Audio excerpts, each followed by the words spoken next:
Bismillahirrahmanirrahim. Assalamualaikum warahmatullahi wabarakatuh.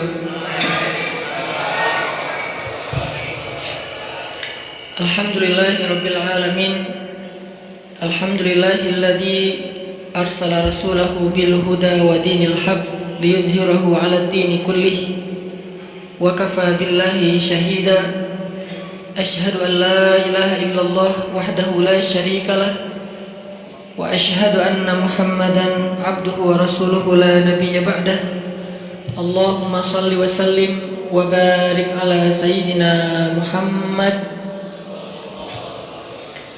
wa ala alihi wa sahbihi ajma'in. Rabbi shrah li sadri wa yassir li amri wahlul 'uqdatan min lisani yafqahu qawli.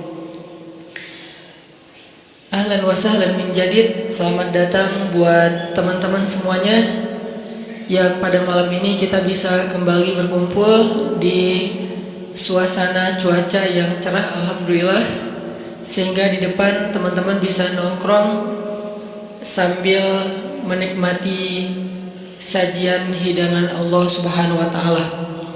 Dan hidangan Allah Subhanahu wa taala adalah ilmu dan hikmah.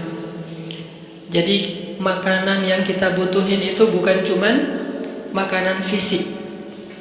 Gizi ataupun vitamin, nutrisi yang dibutuhin oleh seorang hamba itu bukan hanya nutrisi fisiknya berupa makanan, minuman, obat, herbal, sayur segala macam, tapi juga semua kita membutuhkan nutrisi hati. Lebih jelasnya lagi nutrisi iman. Karena yang menjadi lemah bukan hanya tenaga kita, tapi iman kita juga bisa menjadi lemah. Yang menjadi futur atau ngantuk bukan cuma mata kita, tapi basirah kita juga bisa menjadi ngantuk.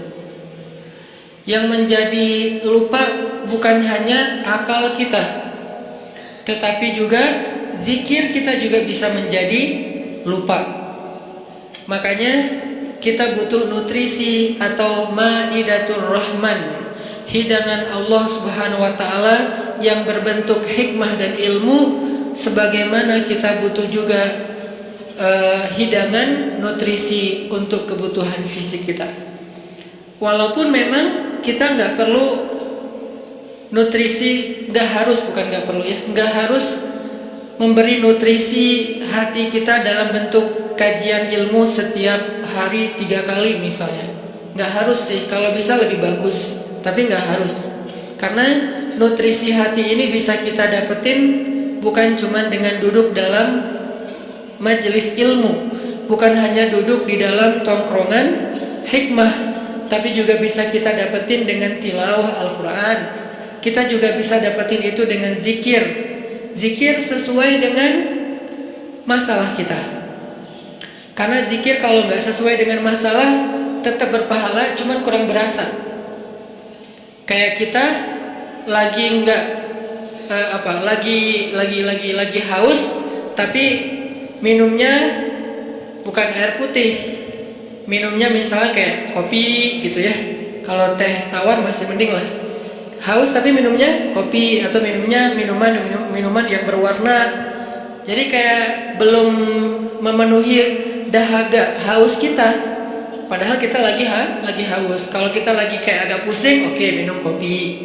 Nggak semua juga sih ya. Itu mas saya. Kalau pusing ngopi misalnya. Kalau haus minum air putih. Kalau misalnya kayak lagi manja minum susu gitu.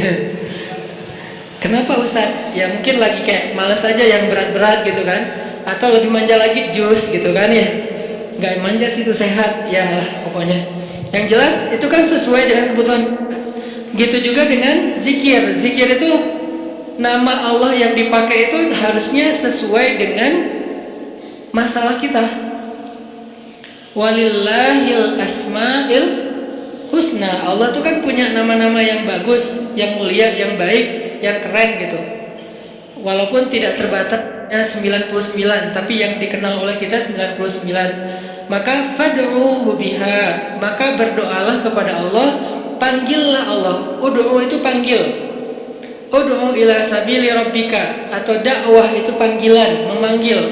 Berarti fad'u biha, panggillah Allah dengan nama itu. Jadi nggak harus selalu kita manggil Allah ya Allah, boleh.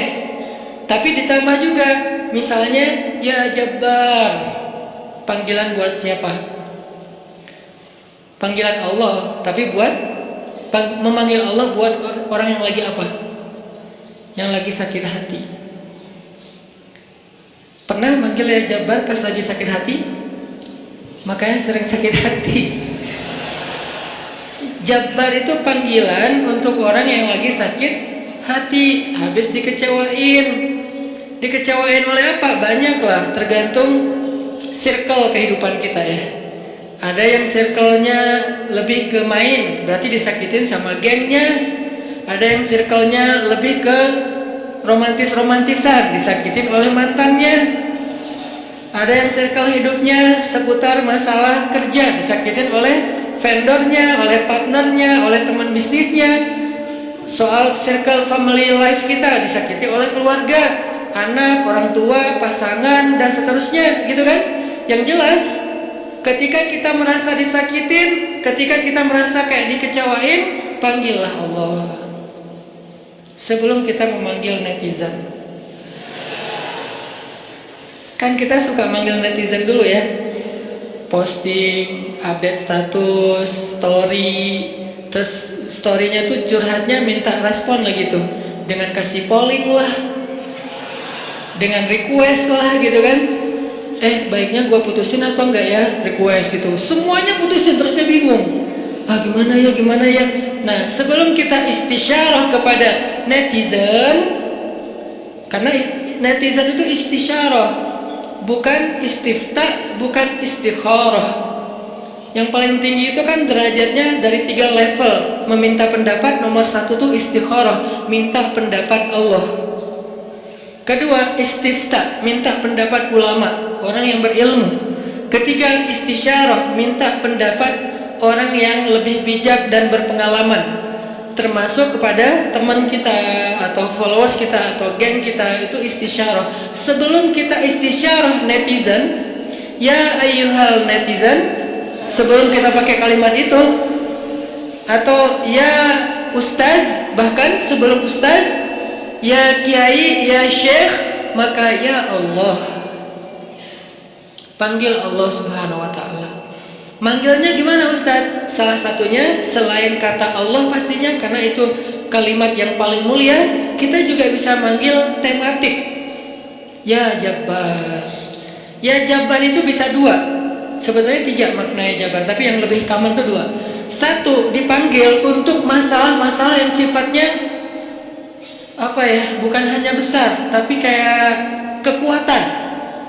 Misalnya kita ngedoain musuh-musuh Islam. Allahumma alaika bi'a'daika a'da'iddin. Allahumma alaika bil kuffar. Allahumma alaika biz zalimin. Ya Allah, kami serahkan kepadamu orang-orang zalim itu, gitu kan? Orang-orang zalim. Baru kita mengatakan ya Jabbar. Pasangannya biasanya ya Qahar. Ya Jabbar, ya Qahar. Arti Jabbar dalam konteks itu yang perkasa, yang memaksa. Ya Qahar, yang menaklukkan. Sehingga dipakailah kalimat Jabbar, Qahar, Aziz, kan kata-kata yang nama-nama yang perkasa gitu, untuk doa-doa yang sifatnya biasa dipakainya dalam kondisi terzolimi. Ini doa-doa orang yang terzolimi. Kayaknya nggak perlu dihafal juga sih. Bukan nggak perlu dihafal, nggak perlu dipakai. Kenapa?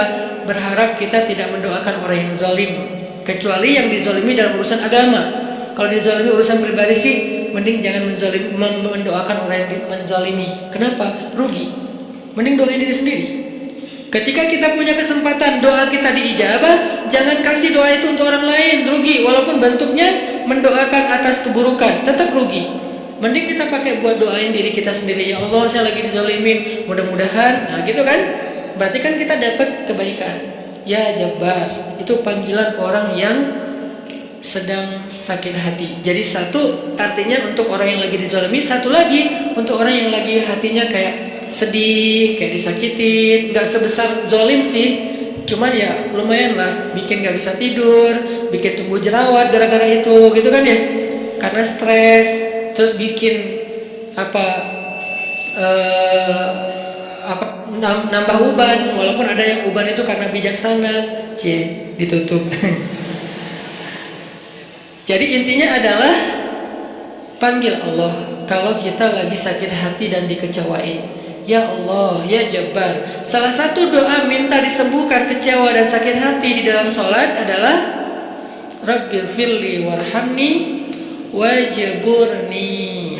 Kalimat wajburni selama ini kita baca enggak? Kan? Tahu artinya? Hampir. Apa arti wajburni? Bukan paksa aku dong Allah, enggak. Padahal arti Jabbar juga yang memaksa kepada kehendaknya. Tapi kalimat wajburni, makna Jabbar di sini makna yang ketiga di antara tiga makna Jabbar, yaitu yang mengobati sakit hati. Jadi ketika kita berdoa Rabbil firli warhamni wajburni warfa'ni warzuqni wahdini wa'afini, banyak banget ya, luar biasa kita ya. Jadi kalau kita sholat aja tuh kita udah minta banyak hal ke Allah. Makanya pas berdiri, pas duduk itu jangan buru-buru. Rabbi, Allahu Akbar. Apaan? Malaikat juga bingung. Rabbi apa? Kamu dengar gak dia doa apa? Enggak. Oh kirain aku doang yang salah dengar, kata malaikatnya. Jadi kita kayak gak jelas gitu minta ke Allah. Rabbi udah gitu sujud, karena terlalu buru-buru, nggak ada tumaninah, nggak ada tenang, nggak ada berhenti sebentar. Makanya Rabbi firli warhamni wajburni. Bagian wajburni kalau bisa di kayak gimana gitu, kayak agak menghayati dan kayak perasaannya dalam banget gitu. Wajburni. Tapi kayak gitu juga sih dalam sholat, bahaya, bid'ah, syubhat menyambar-nyambar. Intinya teman-teman, wajburni itu artinya kalau kita terjemahin, sembuhkanlah sakit hati saya. Atau bahasa lain juga bisa diterjemahin, hiburlah aku ya Allah, aku lagi sedih nih. Kalau kita ke teman gitu ya, hibur aku dong, gue lagi sedih nih. Ya udah yuk kita main, ya udah yuk kita jalan, ya udah kita nonton, ya udah kita ngopi, ya udah kita makan, ya udah apalah terserah. Yang jelas kita ngadu ke dia, minta dihibur pas kita lagi sedih. Nah cara ngadu ke Allah pas kita lagi sedih supaya dihibur oleh Allah, wajburni ya Jabbar. Itu bisa dibaca di dalam sholat, bisa juga dibaca di luar sholat. Gak apa-apa, dalam sholat baca, di luar sholat juga baca. Bahkan di luar sholat kita bisa ulang-ulang, wajburni ya Jabbar, wajburni ya Jabbar. Ya Allah, hibur aku ya Allah, hibur aku ya Allah, aku lagi sedih berat nih. Udah seminggu aku gak buka Instagram, ya Allah. Curhat. Kenapa? Komen. Head speech ya Allah. Ya Allah, aku udah seminggu gak lihat grup. Ya Allah, aku udah seminggu gak buka handphone. Lebih parah lagi kan? Berarti bermasalah di akun sosial media, bermasalah di grup, bermasalah di nomor kontak, bermasalah di SMS, semua bermasalah. Ya Allah, udah seminggu aku gak buka handphone, hibur aku lagi sedih banget gitu. Nah, minta ya Jabbar, wajburni ya Jabbar, wajburni ya Jabbar. Minta Allah akan hibur kita. Hiburan Allah lebih baik daripada hiburan yang diberikan oleh makhluk. Hiburan makhluk itu kadang-kadang modal. Kalau nggak modal di awal, modal di akhir. Modal di awal, dia ngajak nonton, kita yang bayar. Dia ngajak ngopi, kita yang bayar. Kalau modal di akhir, dia bayar, tapi nanti dia pamrih. Dulu kan pas lo lagi sedih, gue traktirin makan. Sekarang gue lagi sedih nih, sama aja kan nge-modal ya. Kalau Allah yang ngehibur kita, itu nggak ada pamrihnya. Nggak ada modal di awal, nggak ada modal di akhir.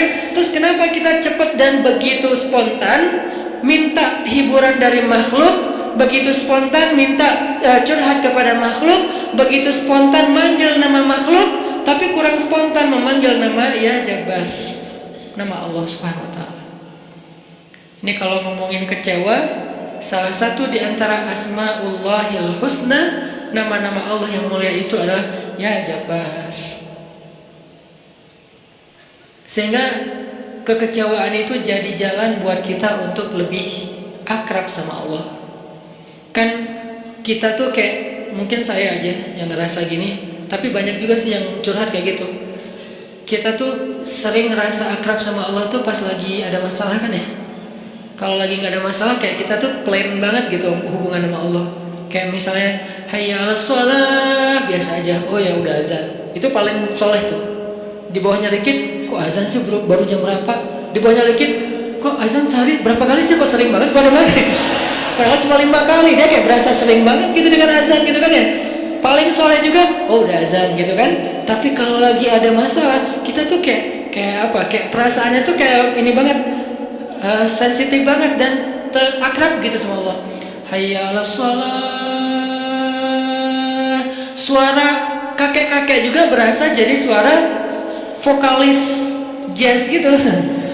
Si kakek-kakek kan agak-agak serak apa, ala-ala apa rock gitu kan.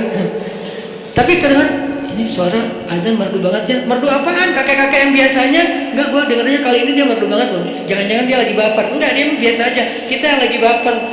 Jadi apa yang kita dengar itu kayaknya tergantung perasaan kita. Pernah nggak dengar suara azan terus kayak sedih? Soalnya kasihan sama muazzinnya gitu. Kok gitu ya azannya, kasihan ya. Kayaknya dia kayak nafasnya putus-putus gitu. Kalau tadi sih keren-keren sih. Yang tadi ikut challenge azan, hayya 'alas shalah, bagus lah. Tapi yang paling bagus emang azan itu habis diputusin. Itu tuh keren banget, baper tuh. Hayya 'alas shalah. Jadi dia kayak, kenapa sih lo gituin gua? Jadi tuh kayak lagi curhat banget gitu kan. Enggak, guyon. Intinya azan dengan hati, tilawah dengan hati. Kalau kita pakai hati dalam melantunkan ayat-ayat Allah, itulah sebaik-baik irama. Makanya kata Nabi, zayyinul Qur'an bi aswatikum. Hiasilah Al-Qur'an dengan suara kalian. Tapi para sahabat enggak semuanya suaranya bagus. Terus gimana tuh? Sementara Nabi nyuruh menghiasi Al-Quran pakai suara. Kata para ulama, sebaik-baik hiasan dari suara kita itu adalah suara yang membaca Al-Quran dengan iman. Saya tuh qori, dari kecil tuh udah ikut musabakoh. Jadi udah kayak masalah olah vokal tuh kita dari kecil tuh udah sering, udah latihan serius sampai tingkat nasional, internasional. Jadi buat saya vokal itu kayak penting. Makanya kalau dengar orang misalnya apa kayak nyanyi kah atau dia tilawah kah, cukup satu vokal pendek aja udah ketahuan ini kayaknya nih kayak orang kayak blind apa tuh, blind audition ya.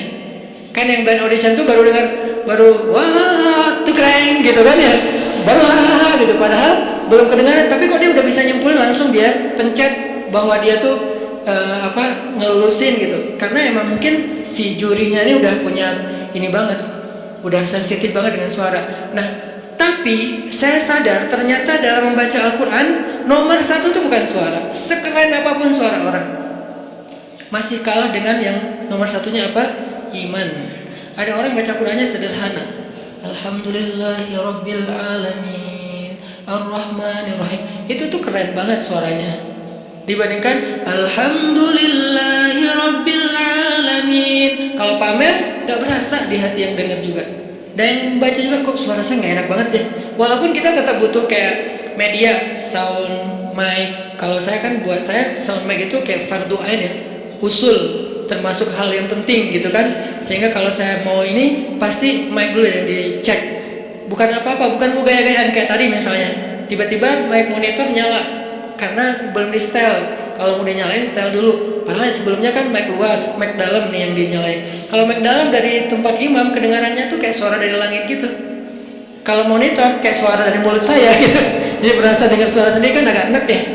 Nah, makanya awalnya pas saya istawu sufufakum, itu istawu sufufakum sebetulnya ada dua fungsi. Satu lagi nyuruh nerapiin soft, dua lagi cek sound. Soft diluruskan dan dirapatkan. Kalau lama kayak Muzammil tadi, berarti pro banget tuh cek soundnya. Kita sholatnya adalah sholat yang terakhir, rapatkan soft dan segala macam. Berarti Muzammil pro banget ngelihat sound ini kayak gimana ya? Ini soundnya ada yang kayaknya di sana tuh ada yang ngadat deh, gaya banget ya. Artinya buat saya itu bukan gaya-gayaan teman-teman. buat saya itu penting. Kita nggak tahu ya, yang sholat diantara kita ini mungkin ada yang pertama datang buat sholat, pengen dia berkesan, sekali-kalinya datang langsung berkesan, sehingga jatuh hati dengan masjid, jatuh hati dengan sholat. Karena sholat itu buat saya konser paling kolosal di muka bumi. Kenapa kolosal? Karena yang mengikuti, yang nonton sholat bukan cuma manusia, tapi malaikat, terutama salat subuh. Inna Qur'an al-fajri kana mashhuda. Sesungguhnya performance imam di waktu subuh ketika sholat, itu terjemahan panjangnya ya, bahasa anak mudanya, tolong dimengerti. Bahasa anak mudanya, sesungguhnya performance imam di waktu subuh saat dia sholat, bahasa gampangnya, sesungguhnya bacaan imam di waktu subuh ketika sholat mashhuda, ditonton. Kalau bahasa terjemahan kakunya, disaksikan. Sama nggak tuh? Sama kan? Disaksikan, saksikanlah. Itu kan bahasa TV yang dulu, bahasa ya. Kalau sekarang, nonton gitu kan ya. Jadi kayak ditonton. Siapa yang nonton? Bacaan imam, performancenya imam ketika subuh, Allah, malaikat.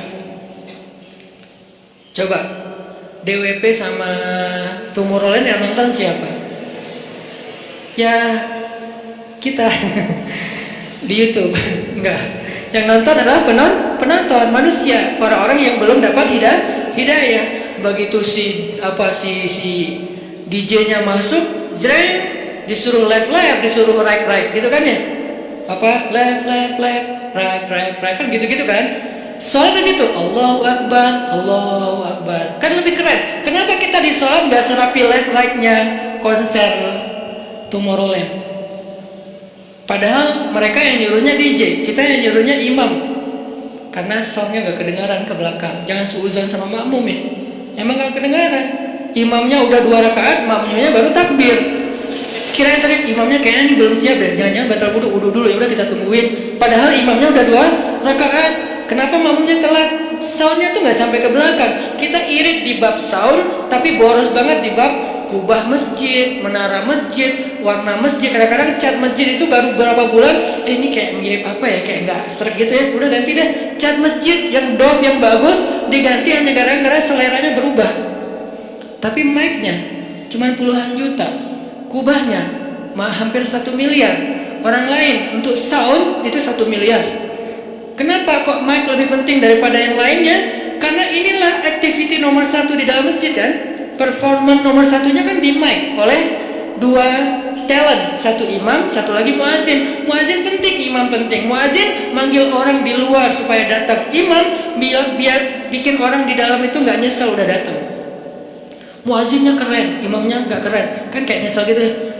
Kirain tadi azan sholatnya seru, gitu kan? Kenapa nggak seru? Soalnya bacaannya salah-salah, suaranya kayak putus-putus gitu, kayak keselak lagi, imamnya kasihan gitu kan? Kita di belakang, udah lah pak, kasihan pak, udah aja ruku dah, gitu kan ya? Kayak nggak tega gitu imamnya. Tapi muazinnya bagus, makanya dua-duanya penting. Talent 1 muazin, talent 2-nya imam. Hayya 'alas shalah.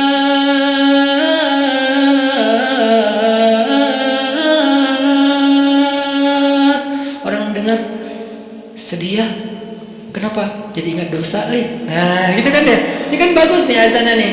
Hayya 'alas shalah.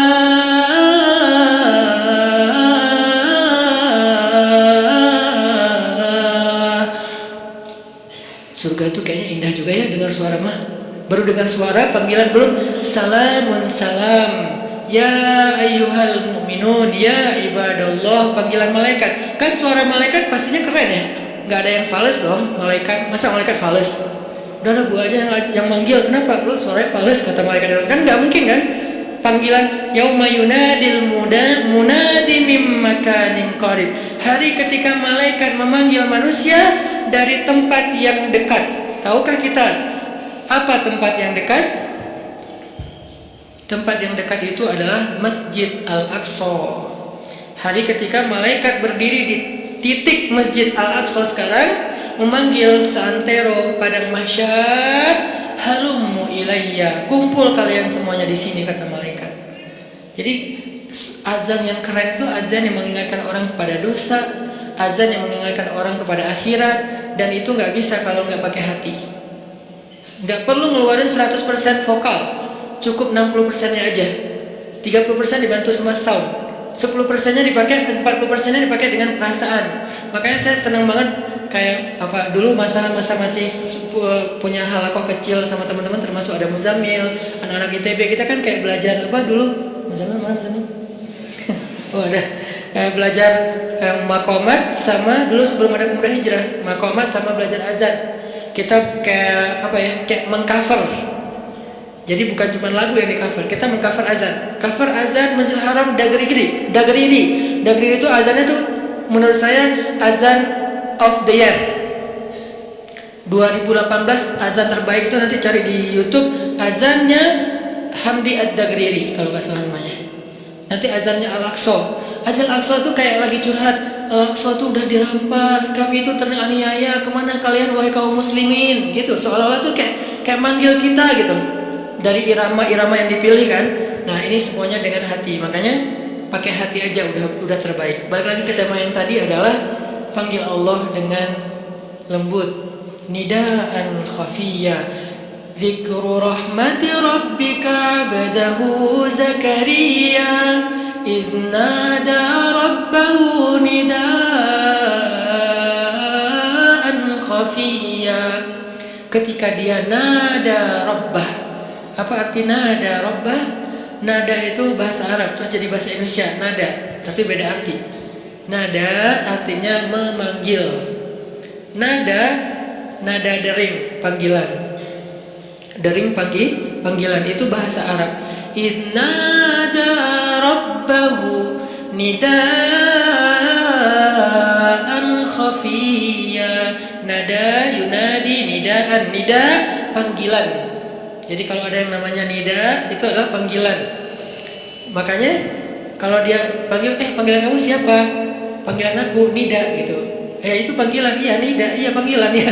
Amin gitu. Kalau ngerti bahasa Arab, ngerti ya sama aja sih.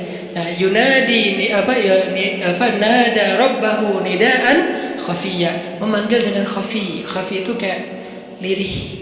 Ya Allah, gitu pelan-pelan. Terus khusyuk manggilnya, berperasaan manggilnya, bukan ya Allah. Itu mah kaget kali ya, bukan manggil Allah karena dia lagi curhat. Kalau mau curhat, ya Allah. Coba jadikan ya Allah ini kata favorit kita deh. Dan jangan tunggu bermasalah baru lembut suaranya. Kalau lagi senang kayak ya Allah. Nggak gitu sih. Kita lagi senang itu juga butuh Allah, teman-teman, yang kayak pekan yang lalu kan. Kita butuh Allah itu bukan pas lagi susah doang. Sarra dan dharra. Iza asabatuhum sarra wa iza asabahum dharra, sama-sama butuh Allah. Butuh Allah ketika susah, jelas kita paham. Butuh Allah ketika senang artinya apa? Supaya kesenangan yang Allah kasih itu jadi barokah, mubarak, jadi bertambah manfaat, jadi bertambah kebaikan, nggak jadi sia-sia. Nah, kalau nikmat yang Allah kasih, kesenangan yang Allah kasih malah jadi bikin kita sia-sia, itu malah jadi musibah. Sehingga kita butuh Allah supaya dituntun, ya Allah saya punya rezeki ini, diapain ya? Supaya bermanfaat nih. Kemana saya harus memberikan rezeki ini? Ke keluarga, ke diri saya sendiri untuk kebutuhan. Siapa lagi? Allah tuntun. Supaya kalau Allah tuntun, ketika kita mengalokasikan harta, rezeki, nikmat yang kita dapatkan, itu semuanya untuk kebaikan. Fa'ammal yatima fala taqhar, wa ammas sa'ila fala tanhar, wa amma bi ni'mati rabbika fahaddits. Kalau enggak, alhaakumut takatsur. Celaka gara-gara takasur, justru banyak nikmat yang Allah berikan. Jadi teman-teman, poin pertama bab kecewa. Kalau kita kecewa, saya yakin semuanya pernah kecewa dan mungkin masih akan kecewa atau bahkan lagi kecewa sekarang. Kelihatan dari muka-mukanya. Kecewa sama saya. Kenapa ceramahnya lama sekali? Jadi kalau lagi kecewa, apa poinnya tadi? Panggillah Allah. Ya Allah, ya Jabbar, wajiburni, hibur saya ya Allah. Hibur saya, hibur hati saya ya Allah. Gimana cara Allah menghibur hati kita? Allah menghibur hati kita itu dengan diberikan wajilat qulubuhum. Allah menghibur hati kita dengan dijadikan liyazdadu imanan ma'a imanihim. Allah menghibur hati kita dengan dijadikan apa? tuma'ninatul qalb, ala bi dzikrillah tatma'innul qulub. Banyak cara Allah menghibur hati. Apakah Nabi pernah sedih atau kecewa? Kecewa pernah, sedih pernah di Al-Quran, direkam. Terus cara Allah menghibur hati Nabi yang lagi sedih atau kecewa gimana? Ya ayyuhal muzammil qumil laila illa qalila nisfahu awil qus minhu qalila aw zid alayhi warattilil qur'ana tartila inna nashi'atal layl hiya ashaddu wata'an wa aqwamu qila. Allah panggil Nabi ketika lagi sedih dan tidur. Ya ayyuhal muzammil. Ini dua kondisi Nabi lagi tidur dan dipanggil Allah. Satu, ya ayyuhal mudaththir. Satu lagi, ya ayyuhal muzammil. Tidur kenapa Nabi? Bukan tidur, tertidur. Gara-gara capek seharian berdakwah dan capek seharian dibully. Dibully di mana-mana, pergi ke pasar, dibully di pasar, pergi ke tempat pertemuan, dibully di tempat pertemuan, pergi di sepanjang jalan, dibully di sepanjang jalan, pergi ke rumah keluarga besarnya, ke tetangganya, ke pamannya, ke sepupunya, dibully oleh tetangga dan keluarga besarnya. Kemanapun beliau pergi, beliau dibully, dihina, dicela seharian dari pagi. Satu kota Mekah ngebully beliau. Ada yang mengatakan beliau itu penyihir, ada yang mengatakan beliau itu pembohong, ada yang mengatakan beliau itu tercela. Muzammam, nama aslinya Muhammad, artinya terpuji, tapi diplesetin jadi Muzammam, artinya tercela. Atau orang salib dulu, pas perang salib menamakannya dengan istilah Muhammad. Apa Muhammad? Salah satu nama setan. Jadi dipanggil Muhammad, dipanggil Muzammam, dipanggil sahir, dipanggil majnun, orang gila, dan banyak lagi yang nggak direkam secara diksi oleh Al-Quran, karena emang Al-Quran ini memilih banget diksinya. Tapi secara simbolik Al-Quran nunjukin bahwa inilah celaan-celaan yang diterima Nabi berhari-hari dari pagi sampai malam. Pulang malam-malam ngomong ke Khadijah, Khadijah zammiluni, Khadijah selimuti aku.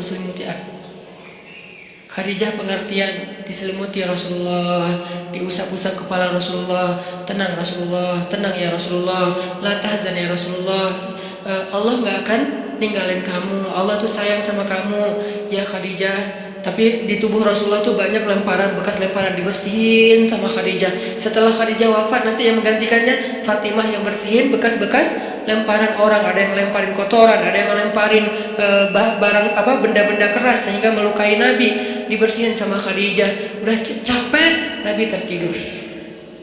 Udah beres urusan, dihibur oleh Khadijah.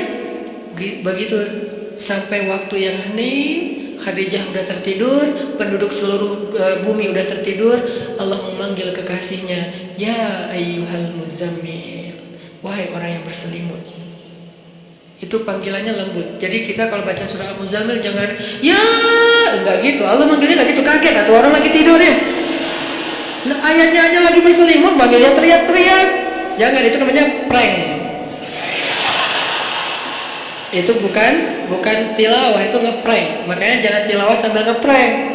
Ya ayyuhal muzammil, wahai orang yang berselimut, kumil laila illa qalila. Di situ kelihatan Allah tuh pengertian banget. Kumil lail illa qalila, bentar aja, nggak usah lama-lama. Kenapa? Karena begitu Nabi berdiri sholat, disitulah Allah akan menghibur hati Nabi. Kalau kita belum bisa terhibur dengan sholat tahajud atau minimal dengan sholat 5 waktu, berarti hati kita berpenyakit, fi qulubihim marad, dan itu harus kita obatin. Obatnya apa? Obatnya istighfar.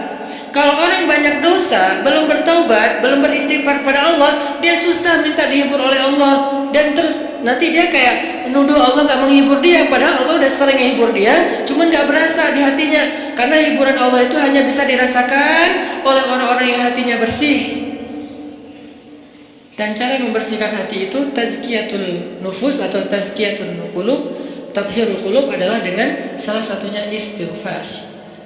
Perbanyak istighfar supaya begitu nanti kita ada masalah, kalau kita nanti lagi disakitin, kalau kita lagi kecewa dan sedih, kita bilang wajiburni ya Jabbar, wajiburni ya Jabbar. Allah hibur kerasa kita lagi dihibur oleh Allah. Kan enak ya kalau apa yang Allah perlakukan kepada kita tuh kita kayak ngerasa, itu enak tuh, daripada Allah udah habis-habisan ngibur kita nggak ngerasa.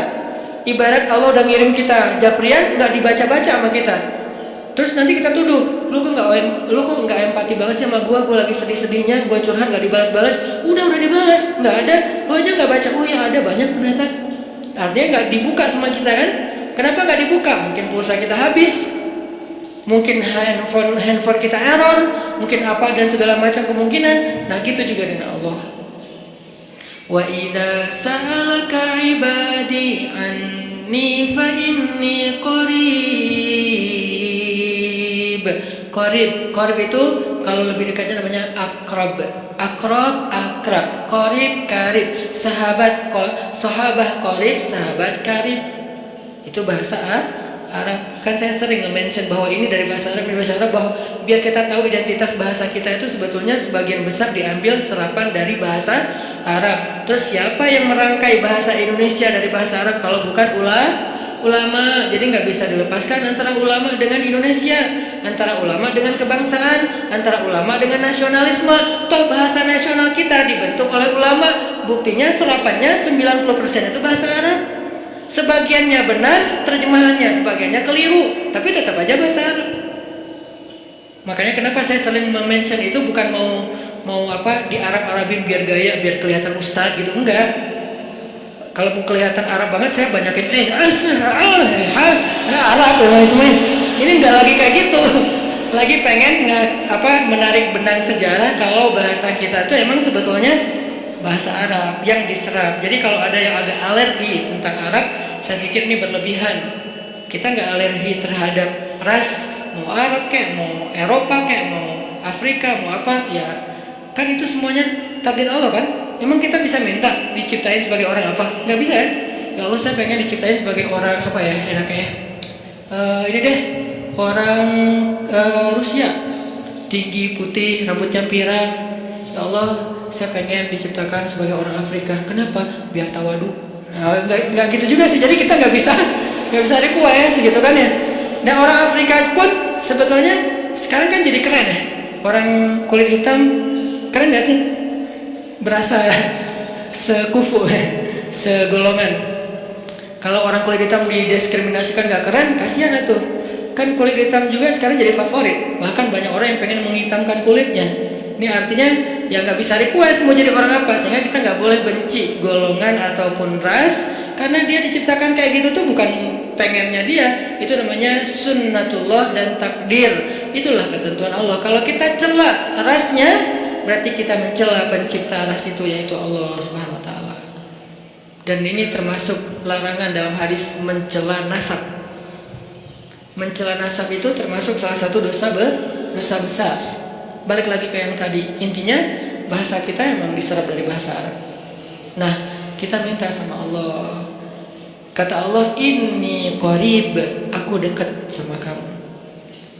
Ujibu da'watad da'i idza da'ani. Ujib dari kata jawab. Jawab bahasa Indonesia juga jawab. Jawabun, jawaban, jawabin, itu grammar. Terus salah satu yang diambil dari antara 3 bentuk grammar Arab itu kita ambil jawaban, ya, menunggu jawaban. Ada orang yang bisa mengatakan saya lagi menunggu jawabun, nggak ada kan ya? Ini agak-agak aneh.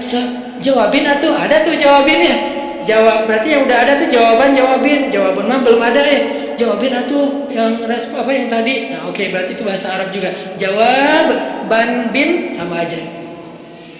Ujibu berarti bahasa Al-Quran sendiri itu sebetulnya tanpa baca terjemah, kalau kita tahu akar katanya, itu emang bahasa kita, bahasa Arab, bahasa Indonesia.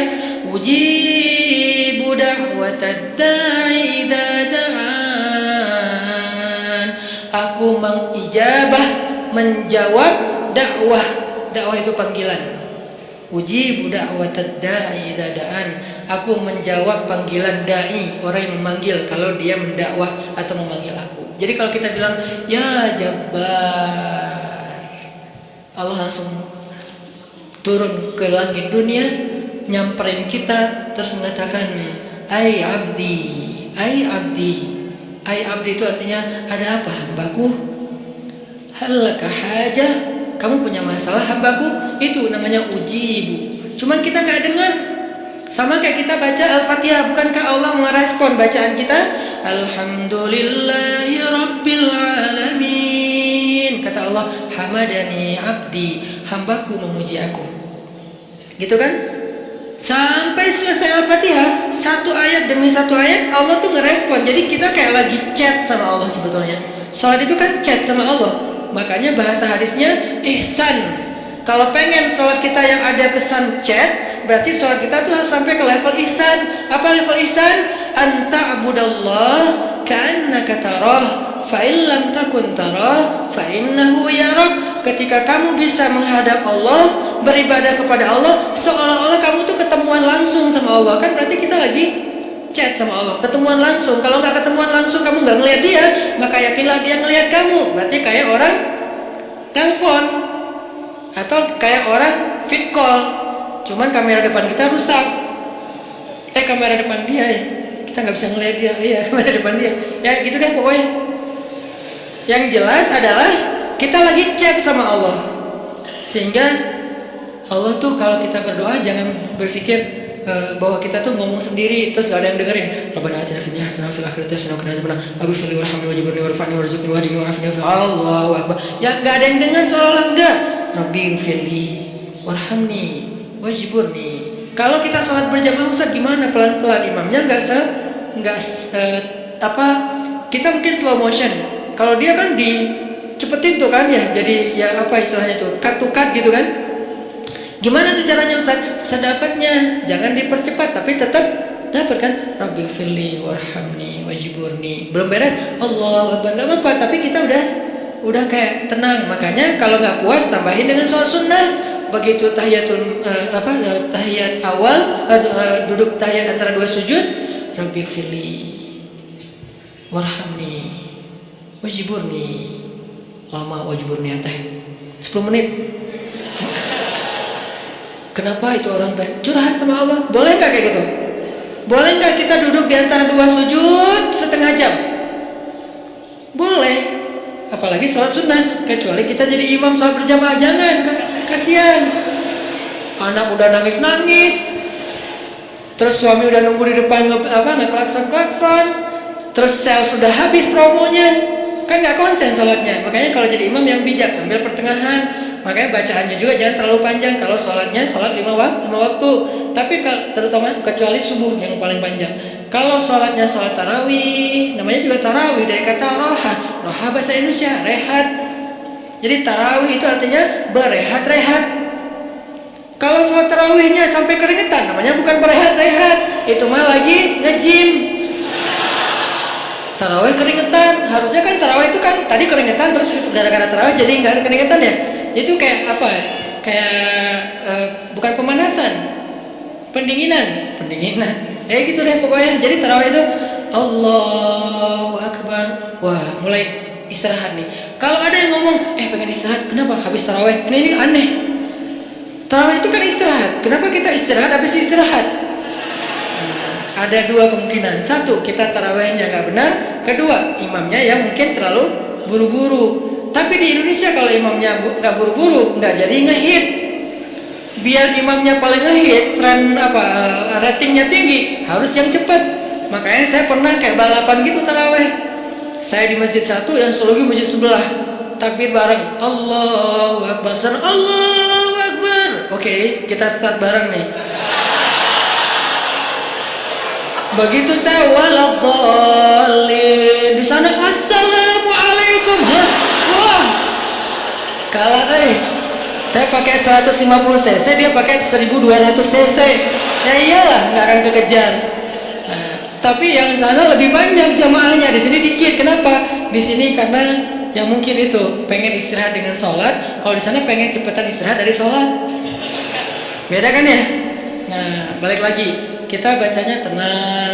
Boleh wajiburni, warfa'ni, warzukni, wahdini, wa'afini, wa'fu anni. Allahu Akbar. Sujud lebih lama lagi. Karena sujud itu lebih freestyle. Freestyle doanya, bukan freestyle untuknya. Masa sujud mau gini terus. Nah, enggak sih. Freestyle doanya. Maksudnya freestyle doa tuh boleh baca doa apa aja selama itu kebaikan. Misalnya kita doa Abu Bakar, Allahumma ja'al fi qalbi nuran, wa fi sam'i nuran, wa fi basari nuran, wa an yamini nuran, wa an shimali nuran, wa amami nuran, wa khalfi wa min warai nuran, wa min tahti nuran, wa min fawqi nuran. Itu kan doa Abu Bakar kan? Boleh. Apakah itu doa dibaca Rasul? Enggak, Abu Bakar yang baca doa itu. Jadi Abu Bakar bid'ah? Enggak lah. Doa itu ibadah mutlak, ibadah bebas. Sehingga karena dia bebas, kita boleh membaca doa bukan hanya yang diajarkan Rasul, tapi doa yang diajarkan Rasul pun itu yang terbaik pastinya. Cuman yang gak diajarkan Rasul, boleh. Ada kasus yang di zaman Rasul gak ada, tapi di zaman kita ada. Salah satunya yang sering saya ulang-ulang apa? Mendoakan anak yang lagi ujian nasional. Ada gak doa dari Rasul anak ujian nasional? Dan di zaman Nabi, anak-anak Nabi gak ada ujian nasional. Ya Allah, Fatimah lagi ujian nasional. Nggak ada kan ya? Sehingga kita nggak bisa niru. Terus boleh nggak kita ngedoain anak kita lagi ujian nasional sementara Nabi nggak ada contohnya? Boleh, itu nggak disebut bid'ah. Nggak selalu yang nggak dilakukan Nabi itu dianggap. Makanya jangan nanya apa dalilnya doa itu. Ya, yang penting nggak melanggar sunnah Nabi. Nah, sunnah Nabi dalam doa itu adalah menutup aurat, bacaannya yang benar, jangan maksa, jangan marah-marah sama Allah. Ya Allah, pokoknya nih yang terakhir kali nih saya doa nih. Ya nggak bisa gitu. Doanya yang baik gitu kan. Kalau mendoakan yang buruk balik lagi kepada kita sendiri. Nah, ini namanya doa. Makanya pas sujud kita bisa doanya Abu Bakar, bisa doanya Muaz bin Jabal, Allahumma a'inni ala dzikrika wa syukrika wa husni ibadatik. Bisa doanya Bilal, Bilal, Allahumma inni as'aluka ridhaka wal jannah wa a'udzubika min sakhatika wan nar. Itu doanya Bilal. Tiga-tiganya ini bukan doanya Nabi. Yang satu Abu Bakar yang apa? Yang membuatnya. Yang kedua siapa tadi? Muaz. Yang ketiga adalah Bilal. Dan tiga-tiganya Nabi tahu dan Nabi membolehkan. Nggak langsung Nabi, kan nggak ada saya suruh. Kenapa kamu baca yang nggak pernah saya contohin? Enggak, karena emang ibadah doa itu ibadah mutlak. Sehingga kita bisa doa, ya Allah, saya sih lupa namanya, tapi saya udah nge-follow dia. Soalnya akunnya nama palsu, tapi saya tahu kok nama dia yang asli. Saya pernah hafal kok nama dia yang asli. Ya Allah, pengen kalau bisa saya pengen jadikan dia sebagai imam saya. Kalau nggak dia pun yang mirip-mirip gitu. Nah, di dalam sholat gimana caranya? Ya jangan di dalam sholat sih, susah ngomongnya. Kalau bahasa Indonesia kan nggak boleh dalam sholat kan. Kalau di dalam sholat tetap harus bahasa Arab. Kalau bisa jangan bahasa Arab yang dikarang-karang sendiri, malah salah. Allahumma ansur alaina, itu bahaya. Allahumma ansur itu artinya apa? Ya Allah, tolonglah. Tapi kalimat berikutnya ada unsurna wansur alaina. Itu beda. Unsurna, ya Allah tolong kami. Unsur alaina, ya Allah tolong orang lain untuk menghancurkan kami. Cuman beda Allah doang. Makanya kalau kita Allahumma ansurul muslimin ala a'daika, Allahumma ansurul muslimin alal kafirin, Allahumma ansurul muslimin alal zalimin. Tapi kalau Allahumma ansurul zalimin alal muslimin, wah, apalagi diaminkan banyak orang. Kenapa kita kok kalah terus ya? Ya itu doanya salah. Makanya kalau bahasa Arab mah lebih baik jangan dikarang sendiri. Mending kita hafal. Cari di Google boleh, tapi harus jelas websitenya. Jangan-jangan di Google kan semua orang bisa nulis kan ya. Kadang-kadang dari Facebook juga ada di Google, kita klik ternyata itu kayak dia lagi curhat gitu, sok-sok pakai bahasa Arab. Ternyata isinya mantra. Kan bahasa mantra juga kayak bahasa Arab kan, keriting-keriting gitu kan. Nah, intinya teman-teman minta sama Allah pas kita lagi duduk di antara dua sujud, pas kita lagi sujud. Poin 1, kalau lagi dikecewain. Poin 2, kalau kita dikecewain, kecewa, sedih, kadang-kadang nggak harus dikecewain orang, kecewa sendiri, nggak jelas. Tiba-tiba kecewa, tiba-tiba kayak sedih aja. Pernah nggak sih sedih tapi nggak ada sebab? Wah, serentak, Itu tuh gimana tuh? Tiba-tiba kayak hari ini, kok saya nggak tahu nggak kenapa? hati kita itu diusik sama setan. Setan tuh emang senang musik hati. Dia tuh nggak musik fisik kita kecuali sesekali. Kayak misalnya ada guna-guna itu kan fisik kan. Tapi yang sering banget dailynya dia tuh musik hati. Yuwaswisu fi sudurin nas. Yuwaswis itu continuous present tense. Jadi continuous terus-terusan. Fi'lul mudhari kalau bahasa Arab. Yuwaswisu terus menerus fi sudurin nas, di dalam hati atau dada manusia. Jadi setiap hari itu dia kayak musik kita. Lo bete dong, sedih tuh, marah dong, apa gitu. Dia kayak nyuruh emosi kita untuk kayak gitu-gitu, sehingga kita ada hari nggak ada yang bikin masalah, tapi kita kayak sedih. Nah dalam keadaan kayak gitu, ada trigger kecil aja meledak kan. Nah gimana ngobatinnya? Tadi satu doa. Kedua, kalau kita lagi sedih kayak gitu, coba selain minta kepada Allah Subhanahu Wa Taala, belajar untuk membiasakan amal favorit kita itu, hobi kita itu hobi yang bentuknya ibadah. Saya nggak nyalain hobi kita. Kita punya hobi olahraga itu keren banget dan bermanfaat. Kan saya paling nggak suka menjudge ya. Makanya kalau ada orang yang menjudge dunia anak muda itu seolah-olah semua negatif, saya kayak ngerasa sedih dan tersinggung. Kenapa kesannya everything comes with youth is a sin gitu, seolah-olah gaul jadi dosa. Apalagi nongkrong jadi sia-sia, apalagi olahraga, seni anak muda semuanya kesannya negatif, seolah-olah nggak ada baiknya gitu anak muda. Kan nggak gitu kan? Data kan sahabat Nabi semuanya sebagian besarnya anak muda dengan model culture-nya mereka. Jadi saya nggak setuju kalau semua tentang anak muda itu dianggap negatif, sehingga kita nggak mau menjudge. Olahraga bagus dan nggak ada istilah olahraga sunnah. Semua olahraga itu selama tidak melanggar syariat dia sunnah. Karena olahraga itu satu untuk kesehatan, dua untuk kebugaran, sehat, bugar artinya fisiknya bagus. Tiga untuk silaturahim, olahraga. Makanya ada Nabi main dengan para sahabat itu tujuannya bukan hanya main-main tapi bermanfaat. Bermanfaatnya apa? Jadi mengikat ukhuwah. Kadang-kadang kita butuh ketawa untuk ukhuwah, bukan hanya butuh tausiah. Sama-sama butuh, tapi yang balance. Makanya Ali mengatakan rawihul qulub. Rawihu itu dari kata rehatkan, istirahatkan hati kalian, karena hati itu bisa bosan sebagaimana fisik juga bisa bosan. Nuruddin Zinki, salah satu tokoh favorit saya di Aleppo, Suriah. Dia gurunya Salahuddin Al-Ayyubi. Kalau mau kita lihat siapa Salahuddin, nggak afdol kalau kita belum lihat siapa di balik Salahuddin, yaitu Nuruddin Zinki. Keren banget, lebih daripada Salahuddin Al-Ayyubi. Beliau dalam satu waktu bikin lomba berkuda di antara prajurit-prajuritnya. Berkuda selama 3 hari. Berkudanya tuh lomba, seru-seruan. Terus mereka kayak freestyle gitu kudanya. Kalau kita kan ada riding, ada freestyler kan. Freestyle itu kan mungkin kayak anak mobil, mungkin kayak nge-drift gitu kan. Atau anak motor mungkin kayak nge-jumping dan segala macam. Freestyle lah pokoknya. Nggak riding, nggak touring. Biasanya riding, touring, sekarang freestyle semua. Main-main, ketawa, ada yang jatuh diketawain. Ketika ada orang yang ahli ibadah, bukan ahli dakwah, ini bedanya ahli ibadah sama ahli dakwah. Ada orang ahli ibadah mendengar berita ini, kalau Nuruddin lagi bikin acara freestyle kuda, ahli ibadah ini kemudian mengirim surat kepada Nuruddin Zinki. Isi suratnya apa? Nuruddin, ittaqullah. Kan orang kalau ngomong idealis itu kesannya dia paling benar ya. Pakai ayat, pakai hadis, kesannya dia benar dan kita salah. Jadi kita jadi tiba-tiba kok saya jadi salah ya? Gitu. Ittaqullah, langsung menjudge. Takutlah kamu kepada Allah. Seolah-olah Nuruddin baru bikin dosa. Kalimat ittaqullah itu kan kalimat kepada orang yang baru bikin dosa. Ittaqullah, istaghfirillah, tub ala Allah. Jadi kayak kamu tuh dosa banget, takut sama Allah, gitu kesannya. Nuruddin, ittaqullah, takutlah kamu kepada Allah. Yang kamu lakukan ini semuanya sia-sia. Waktu kita itu nanti akan dimintai pertanggungjawaban setiap detiknya, panjang. Keluarin ayat, keluarin hadis.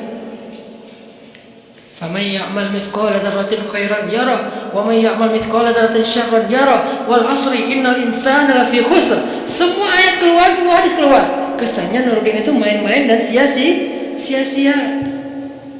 Ini bedanya orang yang hanya tinggal di dalam masjid dengan orang yang turun ke dalam objek-objek dakwah dan jihad. Mereka akan lihat realitas yang berbeda banget di dalam masjid. Di dalam masjid mah semua orang baik, soleh. Nggak diuji kita di dalam masjid, sedikit kalaupun ada. Tapi begitu di luar, akhirnya Nuruddin Zinki membalas balasannya apa? Akhi fillah, saudaraku karena Allah. Sebetulnya saya tidak ingin menyampaikan ini, tapi karena engkau sudah menuduh saya dengan tuduhan-tuduhan yang tidak benar, saya perlu tabayyun, kata Nurdin. Kami itu udah berjihad berbulan-bulan, melintasi gunung-gunung yang tinggi, melintasi padang pasir, musim panas, musim dingin, menghadapi musuh-musuh yang berkali-kali lipat lebih banyak dari kami. Kami dan kuda-kuda kami sudah melihat darah tuh terus-terusan, setiap hari ngelihat darah, setiap hari ngelihat potongan tubuh manusia. Lelah, tidak tidur berhari-hari, kehausan, tidak minum kecuali beberapa tetes air saja dalam sehari. Kami itu sudah berjihad berbulan-bulan, kata Nurdin. Sehingga saya melihat pasukan saya mulai stres. Kuda-kuda kami mulai stres. Kuda kalau stres susah dipakai. Jadi nggak akan sesuai dengan instruksi dari penunggangnya, kesatrianya. Dia stres, ngelihat musuh dari kejauhan. Kadang-kadang bukan ngelihat musuh, ngelihat pohon aja dikira musuh. Wah, banyak banget musuhnya, lari. Kuda stres kan bahaya kan, dan bisa membahayakan penunggangnya. Gimana mau rapi dalam soft jihad kalau kudanya pada stres, kayak nggak pernah diservis. Ibarat motor nggak pernah diservis, dibawa tuh sampai olinya udah kayak lumpur.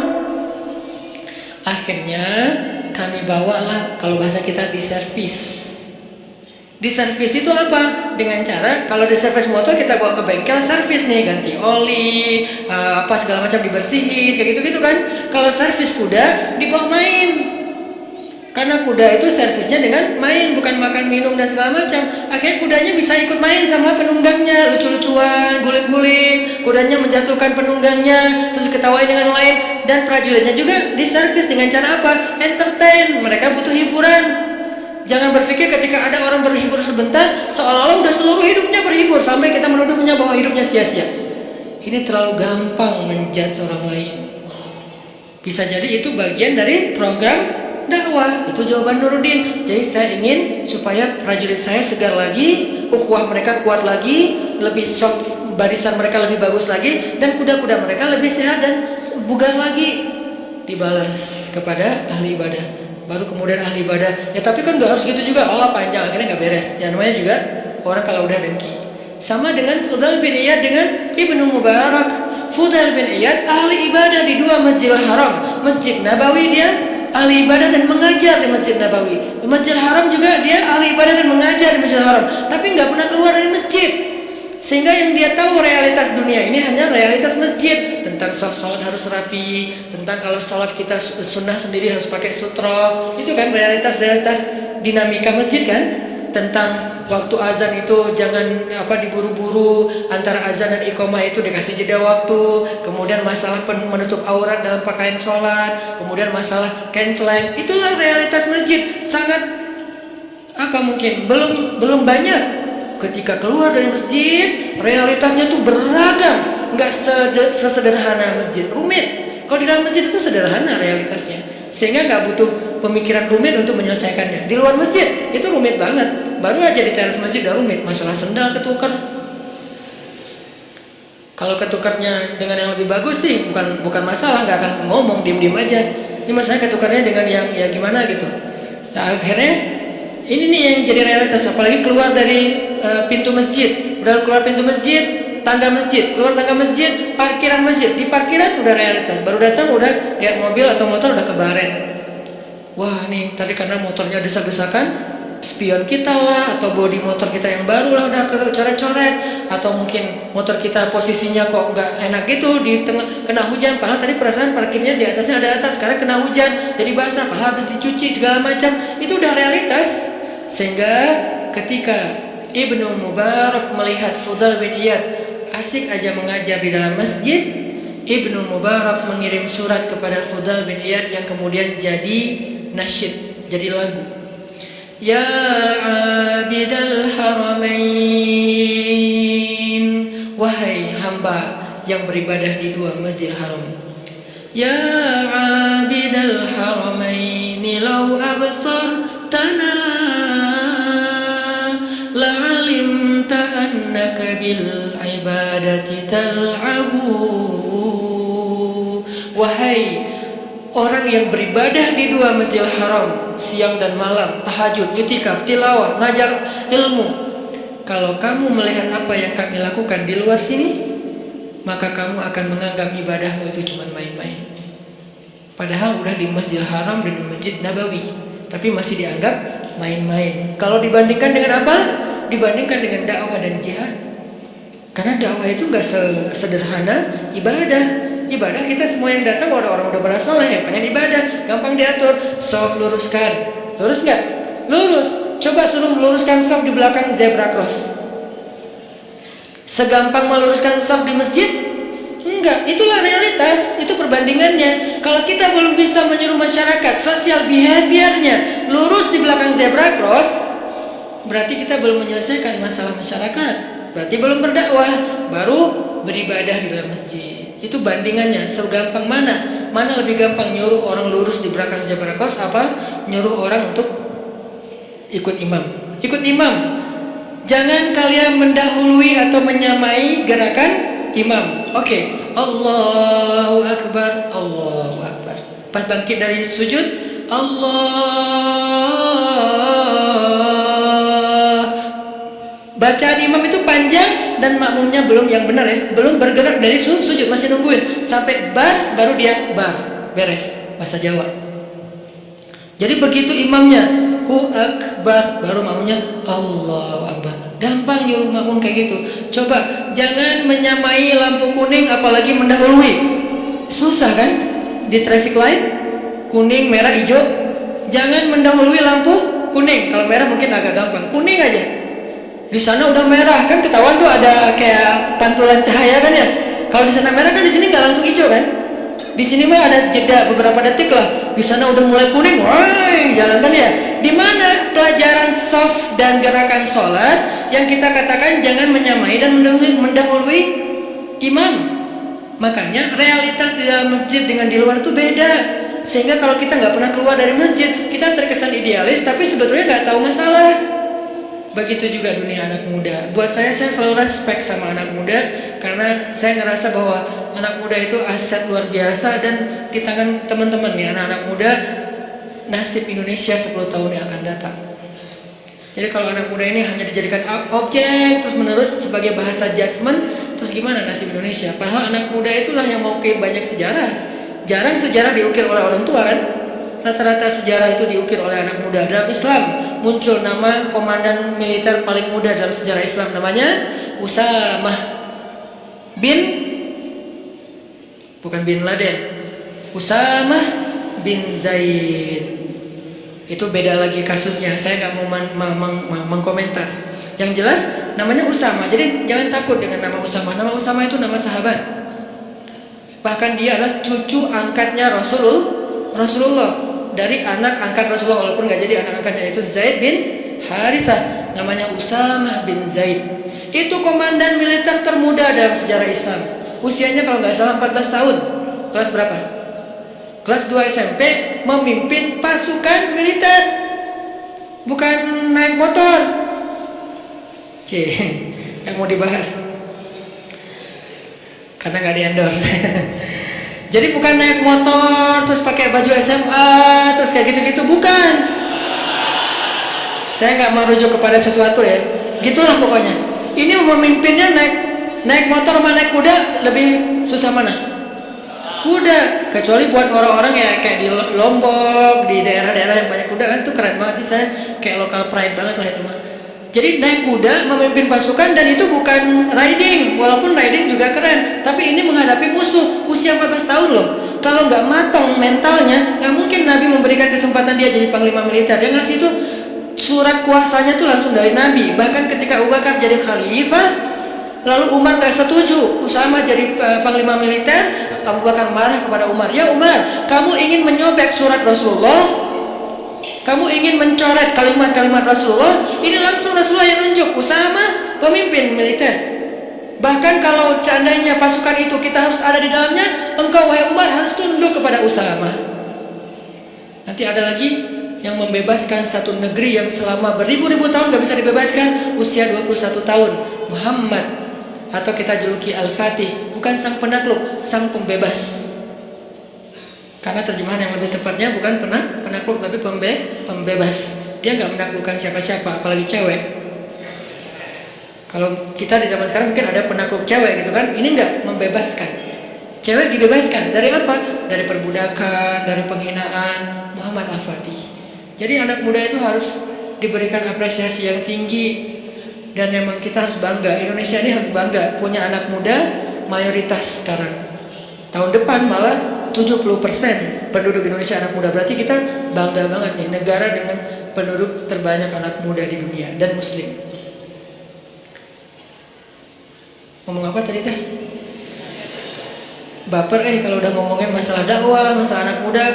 Saya tuh ngambil segmentasi dakwah anak muda itu bukan pengen seru-seruan loh. Teman-teman tahu saya dulu pakai jubah, pakai sorban, gini nih. Cuman dakwah itu bagus, tapi segmentasinya berbeda. Ada banyak segmen di luar sana yang nggak bisa diginiin. Bisanya diginiin dengan santai, kita temenan, kita mah main bareng. Dan itu bukan karena saya pengen, kayaknya Ustaz baru puber sekarang deh. Bukan. Ustaz kayaknya kurang nakal deh waktu muda, jadi pengen nakal sekarang. Ya enggak lah. Dikit. Bukan karena itu saya mengambil segmentasi anak muda, karena saya yakin teman-teman anak muda inilah, pemuda Indonesia inilah yang akan jadi wajah Indonesia 10 tahun lagi, 2024, 2029 inilah wajah Indonesia. Sehingga kalau kita pengen merubah Indonesia, kita harus mulai dari anak muda. Dan anak muda yang terbanyak itu bukan di dalam masjid kenyataannya. Kecuali sekarang mungkin sebelum kita bikin tren hijrah, anak muda yang terbanyak itu bukan di dalam masjid, di luar masjid. Gimana cara bawa mereka ke dalam masjid kalau hanya kita berkoar-koar di atas mimbar? Saya tuh kalau khutbah Jumat dulu tuh, demi Allah gitu. Tapi anak muda tetap aja sepi. Malah yang bikin kaget, yang kakek-kakek kan kasihan, kaget. Apa sih kakek-kakek? Kalau anak muda digituin kan kayak seru, adrenalin gitu kan. Ini kakek-kakek digituin kasihan atunya. Sesungguhnya kematian, ya Ustaz, ya kematian ya ada kakek-kakek. Nah ini udahlah, masa-masa itu saya udah beres. 8 tahun saya dakwah di Bandung dengan cara itu. Sekarang saya pengen segmentasinya jelas anak muda, karena saya berharap lebih ke anak muda. Saya pengen selalu saya share, mimpi kita bersama adalah suatu saat muazzin kita itu adalah wakil pejabat, mau wakil presiden, wakil gubernur, wakil wali kota. Dan dia udah belajar azan di masjid-masjid ketika dia masih muda, azannya azan baper dari hati. Kebayang aja wakil presiden manggil kita sholat di Masjid Istiqlal, live streaming. Hayya 'alas shalah.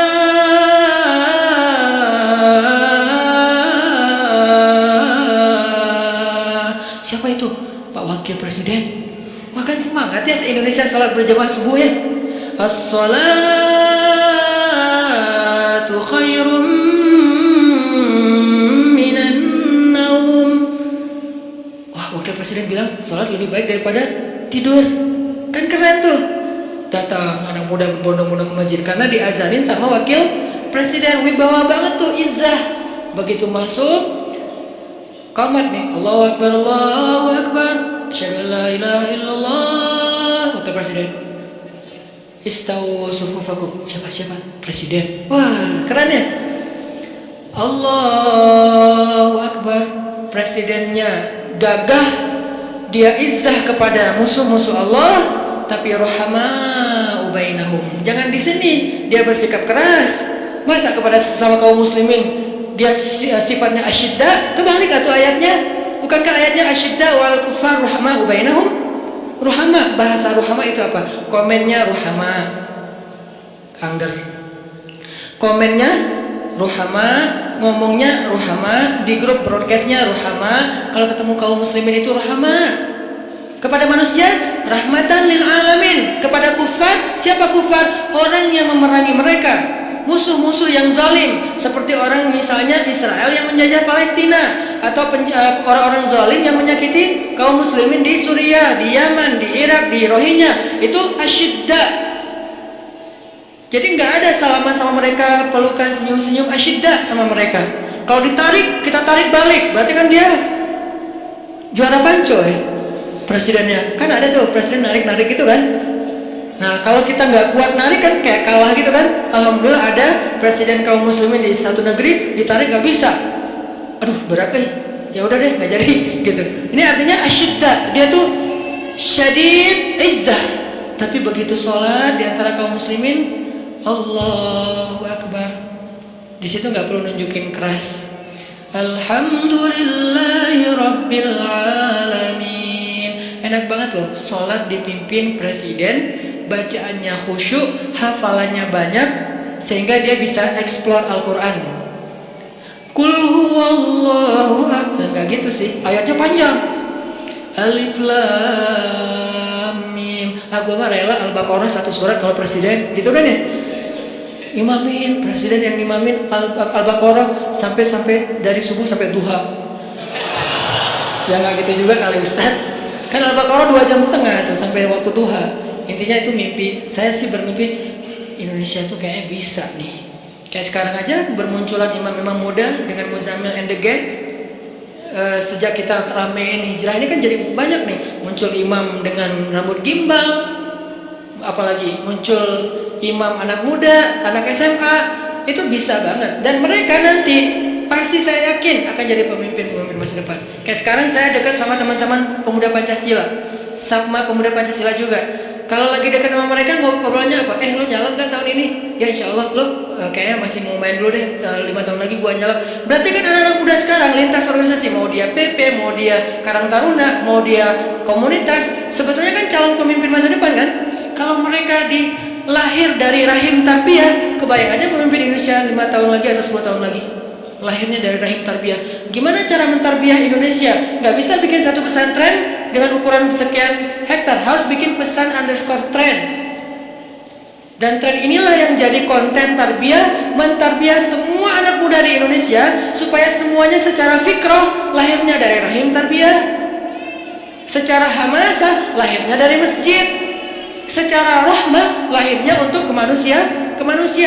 Itu harapan kita, itu tuh mimpi saya. Kenapa saya mengambil segmentasi anak muda? Itu bukan main-main. Jadi kalau saya tulis banyak hafal, itu hasil renungan dan emang tujuannya main di sini tuh silaturahim, main di sini tuh touring, main di sini tuh olahraga. So, apa yang salah dengan itu? Yuk kita sama-sama kita ramein dakwah anak muda ini. Kenapa? Ini penting untuk 5 tahun 10 tahun lagi Indonesia. Kalau enggak kebayang. Karena anak muda ini efek perbaikannya hebat, efek perusakannya juga yang nggak kalah hebat. Kalau orang tua ada di tengah-tengah, aman. Jadi rusak ya gitu, baiknya juga ya gitu. Kalau anak muda baiknya keren banget, kalau dia jadi rusak juga innalillah banget. Makanya balik lagi kepada tema tadi, kecewa. Walaupun agak-agak nggak nyambung sih, nggak apa-apa lah ya. Nanti diedit baru masukin YouTube. Kecewa. Poin yang kedua itu adalah cari satu hobi. Tadi mau ngomongin itu sebetulnya. Cari satu hobi yang bukan hanya entertain. Walaupun boleh, saya juga hobi entertain ada. Hobi kan harus nggak harus satu kan. Entertain ada hobinya. Olahraga ada. Hangout jalan ada. Tapi selain ini bagus semuanya. Tapi tambahin satu lagi, hobi ibadah. Ibadah itu harus jadi hobi. Biar apa? Biar kita tuh bisa enjoy. Ambil aja salah satu deh, nggak usah banyak-banyak. Saya nggak minta teman-teman tahajud 11 rakaat 1 juz, enggak. Tilawah 1 hari 1 juz, enggak. Ambil yang paling ringan dulu deh, tapi jadiin hobi. Misalnya sholat duha atau sholat mutlak. Sholat mutlak kan lebih bebas lagi nih, kapan aja. Jadi pokoknya agak nganggur dikit, sholat Allahu Akbar. Itu kalau sholat tanpa ada jadwal, bukan karena waktunya sholat, kita tuh kadang-kadang kesannya lebih free ride loh. Free ride-nya apa? Kayak nggak ada beban. Kan free ride tuh nggak terbeban dengan GoPro, nggak terbeban dengan 360, nggak terbeban dengan kamera, nggak terbeban dengan tele, kan gitu kan? Karena dia kayak gue mah pengen main aja, jadi nggak pakai bawa tim pencitraan. Dia mau ke gunung, nggak bawa tim kamera, dia di laut nggak bawa tim kamera, dia loncat dari tebing nggak muncul juga, nggak ada yang ngamerain, biasa aja. Namanya free riders. Bisa nggak kita ibadah tuh selain emang udah ada waktunya muqayyad, ada yang free ride. Free ride tuh mutlak, bebas, sholat aja, nggak ada yang nyuruh, nggak ada yang maksa sholat. Itu kalau jadi hobi teman-teman, sebanyak mungkin sholat sunnah mutlak. Itu akan jadi obat ketika kita kecewa. Tapi itu nggak bisa pas kecewa baru dilakuin. Harus dibiasain dulu dari sekarang. Begitu nanti kecewa, itu jadi akan kayak kita kecewa ngopi, sedih nongkrong, sedih nonton, sedih ketemu teman, sedih main. Sekarang sedih sholat. Baru nanti berlaku ayat ya ayyuhalladzina amanu sta'inu bis sabri was shalah. Mintalah pertolongan Allah dengan sholat salah satunya. Itu nggak bisa kalau nggak dimulai dilatih, dijadikan habit dan hobi. Siap insyaallah. Ya mudah-mudahan anak muda yang ada di masjid ini, yang ada di kota ini kota inspirasi banget di seluruh Indonesia. Yang ada di negeri ini negeri yang mudah-mudahan kita berbaik sangka. Negeri yang disebut oleh Nabi di akhir zaman akan datang kemenangan Islam dari timur. Dan timur yang paling timur itu adalah, kalau paling barat Maghrib, kalau paling timur itu Maroko, yang paling timur itu Maroke. Paling barat itu Maroko, bahasa Arabnya Maghrib. Paling timur itu Maroke, bahasa Arabnya Masyriq. Berarti kalau di sana Maghribnya udah beres dengan banyak cerita, yang belum giliran peradaban itu cuman Masyriq, Maroke, dan itu adanya di Indonesia. Mudah-mudahan anak muda inilah yang nanti akan menemani Imam Mahdi membebaskan Palestina. Saya punya azam secara pribadi, saya bisa aja datang ke Palestina sekarang untuk bikin traveling, umroh atau apalah, atau datang sendiri juga insya Allah bisa ke Palestina. Saya kenapa nggak mau? Saya udah datang ke Masjidil Haram berkali-kali, Masjid Nabawi pastinya. Kenapa Palestina enggak? Saya punya azam, saya kalau mau datang ke sana tuh jangan melancong. Walaupun boleh-boleh aja sih yang buat mau jalan ke sana nggak masalah. Tapi saya pribadi nih ya, saya pengen datang ke sana itu sebagai salah satu barisan pembebas. Kalau udah meninggal Ustaz, maka cita-cita ini saya wariskan kepada anak-anak laki saya.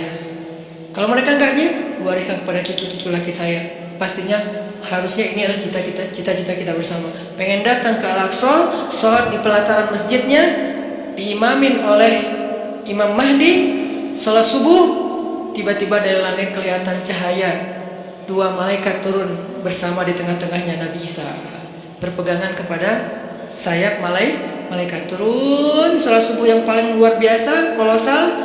Lalu Imam Mahdi sama Nabi Isa dorong-dorongan siapa yang jadi imam. Nabi Isa aja, Mahdi aja, Nabi Isa aja, Mahdi aja. Nggak ada saya lagi di situ. Sanan aja, enggak lah. Siapa saya gitu kan ya? Nggak, udah tinggal 2 orang imamnya. Jadi nggak ada yang boleh caper-caperan. Siapa yang dorong saya?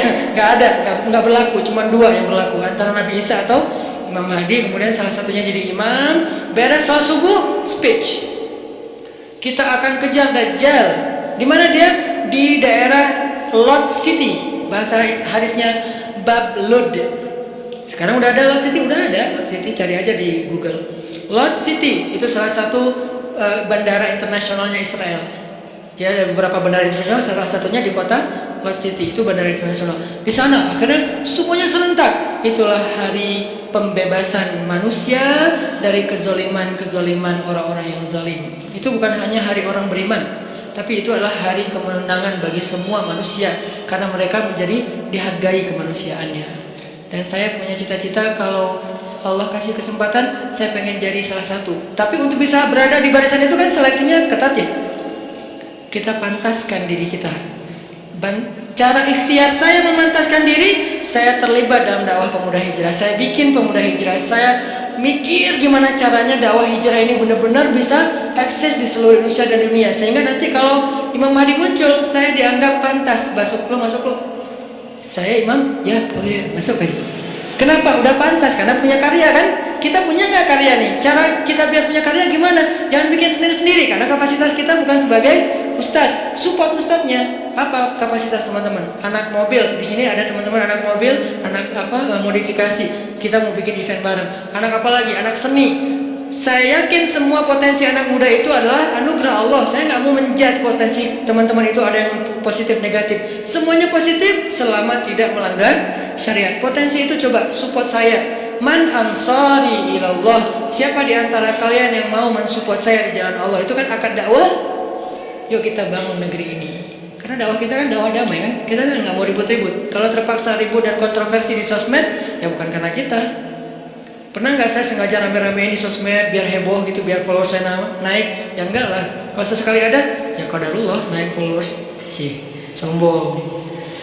Padahal kalau mau digitu-gitu kan tinggal ambil yang trending topik apa sekarang, masalah misalnya pernikahan. Ya udah saya bikin komen saya tentang bab itu, kan naik tuh follower saya kan ya, karena viewernya gede. Buat apa? Saya nggak kayak gitu. Tapi kalau terjadi kontroversi sesekali ya qadarullah untuk menguji kesabaran, menguji iman. Intinya teman-teman, yuk sama-sama kita jadikan Indonesia ini benar-benar kiblat peradaban. Kalau kiblat sholat nggak boleh, kiblat sholat tetap Mekah.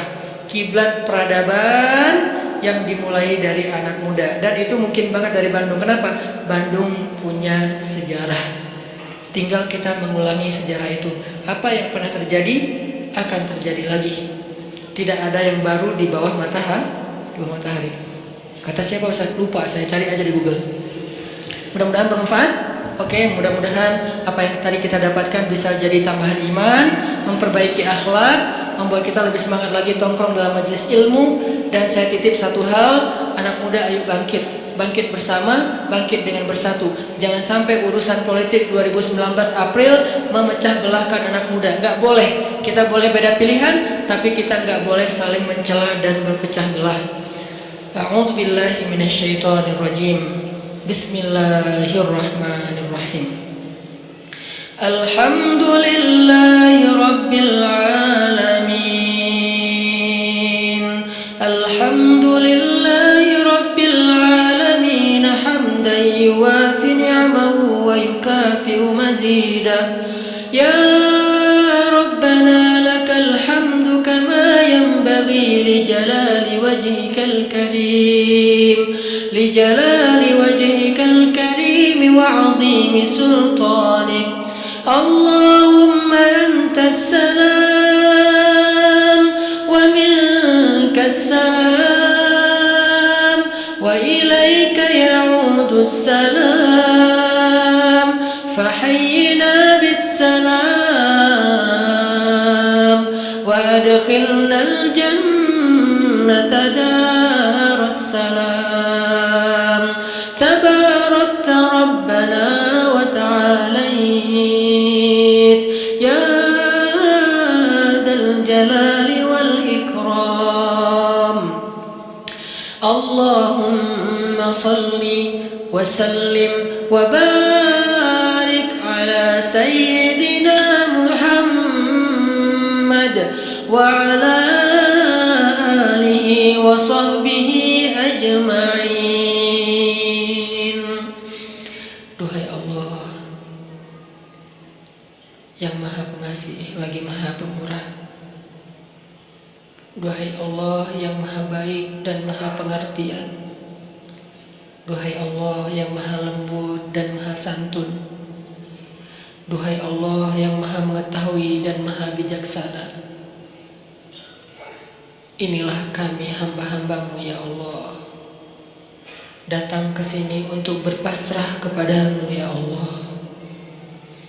Kami serahkan pikiran kami untuk Engkau tuntun kepada ilmu yang benar. Kami serahkan lisan kami agar bisa bertutur dan berzikir dengan nama-Namamu yang mulia. Kami serahkan telinga kami agar mampu mendengar ayat-ayat dan hikmah-hikmah tentang kebesaran-Mu. Kami serahkan tangan kami agar mampu bermanfaat dan memberi sesuatu yang bisa menyelesaikan urusan hamba-hamba-Mu. Kami serahkan kaki kami agar mampu melangkah berjalan menuju rumah-Mu dan tempat-tempat yang Engkau ridhoi. Kami serahkan hati kami ya Allah, agar hanya yakin kepadamu, agar Engkau penuhi hati itu dengan cinta terhadap akhirat melebihi terhadap dunia, agar Engkau jadikan hati itu bergetar ketika namamu disebutkan, agar hati itu merasa menyesal terhadap dosa-dosa di masa lalu, agar hati itu dipenuhi dengan iman. Kami serahkan hidup kami agar Engkau tuntun kepada takdir-takdir baik yang Engkau putuskan untuk kami. Kami percaya ya Allah, Engkau tidak pernah menginginkan keburukan untuk hamba-Mu. Engkau tidak pernah sengaja memberikan musibah kepada hamba-Mu. Engkau tidak pernah sengaja menyakiti hamba-Mu. Engkau tidak pernah sengaja membalas hamba-Mu dengan kemurkaan-Mu. Karena kami yakin rahmat-Mu mendahului marah-Mu, kasih sayang-Mu mendahului amarah-Mu, sifat kasihan-Mu mendahului murka-Mu. Engkau tidak mungkin marah kepada hamba-Mu sebelum Engkau sayang kepada dia. Engkau tidak mungkin murka kepada hamba-Mu sebelum Engkau kasihan kepada dia. Engkau tidak mungkin mengambil nikmat dari hamba-Mu sebelum Engkau berlimpahi dia, ya Allah. Karena sesungguhnya rahmat-Mu lebih luas daripada kemarahan-Mu. Kami berserah kepada-Mu, ya Allah. Kami serahkan diri kami, hidup kami, jiwa kami hanya kepada-Mu, ya Allah. Tuntun kami ke arah yang Engkau kehendaki. Kami pasrah, kami ikut, ya Allah. Karena kami yakin Engkau tidak mengarahkan dan menuntun hamba-Mu kecuali kepada kebaikan di dunia dan akhirat bagi kami. Kami pasrah, ya Allah, terhadap keputusan-keputusan-Mu tentang sekolah kami, tentang kuliah kami, tentang pekerjaan kami, tentang usaha kami, tentang pertemanan kami, tentang perasaan cinta kami, tentang hubungan kami dengan seseorang yang istimewa bagi kami, tentang keluarga kami, tentang segala sesuatu tentang kami pasrah kepada-Mu. Tuntun kemanapun Engkau kehendaki, ya Allah, karena kami yakin semuanya baik. Tidak ada yang datang dari-Mu kecuali kebaikan, ya Allah.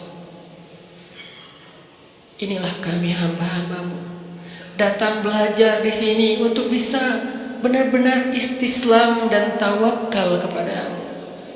Benar-benar menjadi hamba yang inna salati wa nusuki wa mahyaya wa mamati lillah. Benar-benar ingin belajar iyyaka na'budu wa iyyaka nasta'in. Benar-benar ingin belajar menjadi hamba yang wa ma khalaqtul jinna wal insa illa liya'budun. Bimbing kami, ya Allah, agar kami bisa menjadi seperti itu. Jangan biarkan ada satu detik dalam hidup kami yang berjalan tanpa ada nama-Mu. Jangan biarkan satu detik pun dalam hidup kami, dalam waktu kami habiskan bukan karena-Mu. Jangan biarkan sejengkal tanah kami berjalan kecuali berjalan ke arah-Mu. Jangan biarkan satu pun ide yang kami pikirkan kecuali tentang kebesaran-Mu. Jangan biarkan satu rasa kami rasakan di dalam dada kecuali kagum kepada-Mu. Tuntun kami, ya Allah. Ajarkan kami, ya Allah. Kami sudah pasrah. Kami lelah dengan hidup pilihan kami sendiri selama ini, ya Allah. Selama ini kami memilih adegan hidup kami, arah hidup kami sendiri. Kami tidak mau tahu tentang arahan dari-Mu. Kami tidak mau membaca ayat-Mu. Kami tidak mau mendengar nasihat dari orang-orang yang berdakwah di jalan-Mu. Kami tidak mau membaca hadis-hadis Nabi-Mu. Kami tidak mau tahu tentang-Mu, ya Allah. Kami pilih hidup dengan pilihan kami sendiri, seolah-olah kami lebih tahu daripada Engkau.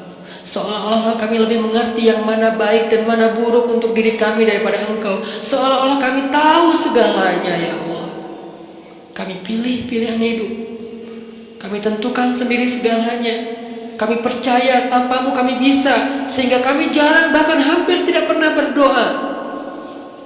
Tapi pada akhirnya kami sadar pilihan itu membawa kami kepada kecelakaan. Pilihan itulah yang menuntun kami kepada dosa-dosa, yang dengan dosa-dosa itu tertutup hati kami, yang dengan dosa-dosa itu membuat kami jauh dari-Mu, yang dengan dosa-dosa itu kami kehilangan nikmat ibadah dan tidak pernah merasa bahagia. Mungkin kami dapatkan harta, tapi kami tidak bahagia. Mungkin kami punya pasangan, tapi kami tidak akur. Mungkin kami punya keluarga, tapi semuanya sibuk sendiri-sendiri dan kami tidak utuh. Karena kami menentukan hidup kami sendiri dan tidak meminta bimbingan-Mu, ya Allah. Kami lelah dengan itu. Kami pasrah.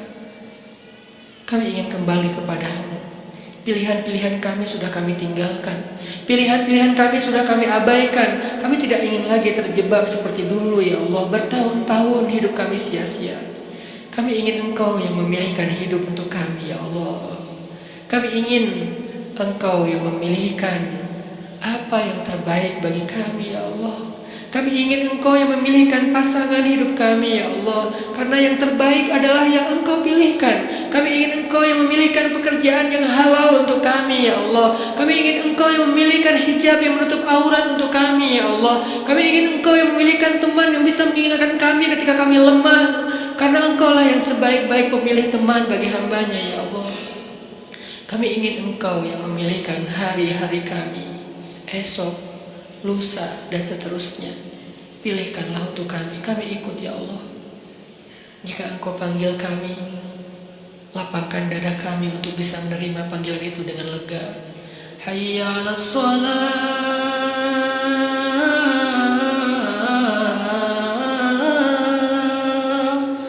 Ya Allah, jangan biarkan kami mendengar suara itu dengan marah.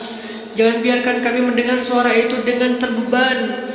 Kami ingin merasakan nikmatnya mendengar suara azan.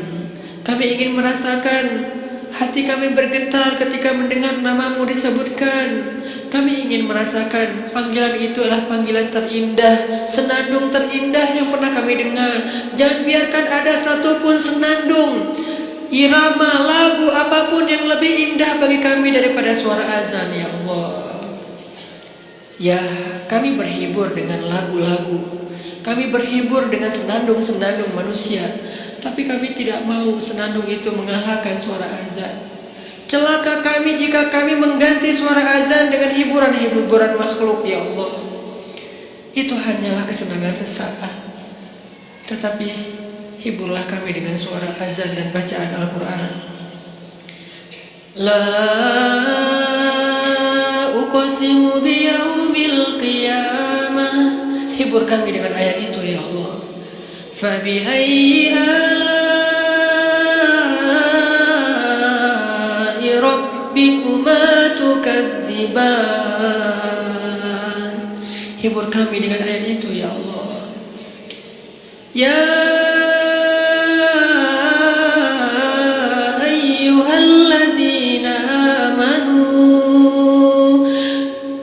kami kemampuan untuk merasakan panggilan itu, ya Allah, seolah-olah Engkau memanggil kami secara pribadi. Jangan biarkan kami berpikir bahwa panggilan itu bukan untuk kami. Lalu siapa kami jika bukan orang beriman? Kenapa kami ketika dipanggil ya ayyuhalladzina amanu tidak merasa? Ketika dipanggil ya ayyuhal kafirun kami tersinggung. Apakah kami benar-benar kufur kepadamu? Kenapa kami lebih terkesan dengan kalimat ya ayyuhal kafirun daripada ya ayyuhalladzina amanu? Apakah selama ini kami kufur kepadamu, ya Allah? Bimbing kami, ya Allah. Kami berazam setiap pekan untuk selalu hadir dalam majelis ilmu ini, ya Allah.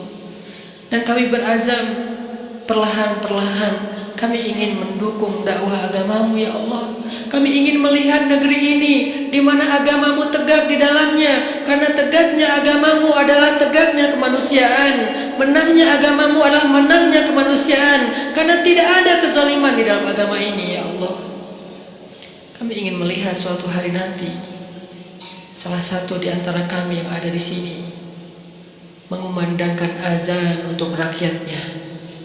Salah satu di antara kami yang ada di sini mengimami sholat untuk rakyatnya sebagai kepala negara, kepala daerah, atau pemerintah kota, atau pemimpin di dalam lingkungannya. Duhai Allah, wujudkan harapan-harapan kami, karena Engkaulah satu-satunya yang mewujudkan harapan. Menangkan kami atas orang-orang yang zalim, karena kemenangan orang yang beriman adalah kemenangan rahmatan lil alamin. Rabbana atina fid dunya hasanah wa fil akhirati hasanah wa qina adzabannar. Subhanakallahumma wa bihamdika asyhadu an la ilaha illa anta astaghfiruka wa atubu ilaik. Terima kasih buat teman-teman semuanya. Barakallahu fikum. Wassalamualaikum warahmatullahi wabarakatuh.